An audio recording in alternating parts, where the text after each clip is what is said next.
क्या हो गया, इंसानों की तरह नहीं चल सकती? जरूर चलती, अगर सामने भी किसी इंसान से बात करनी होती तो।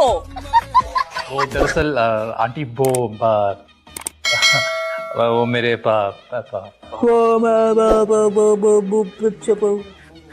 पहले बोलना तो शीशे देगी, उसके बाद आके कोई बात कर। शादी करना चाहता है तुझसे, हैं? हाँ, हाथ धो के मेरे पीछे पड़ा हुआ है। हाथ धो के तेरे पीछे पड़ा है तो तू मुंह धो के उससे पीछा छुड़ा ले। अच्छा चलिए रोना बंद करें, मैं मैडम के लिए पानी लेकर आओ यार। स्टिंग मंगवा लो, स्टिंग स्टिंग ले आओ यार। लाल रंग की लेके आना और गर्म ना लेके आना, ठंडी लेके आना। अगर गर्म स्टिंग पियो ना, ऐसा लगता है खंग वाला सिरप पी रहे हो।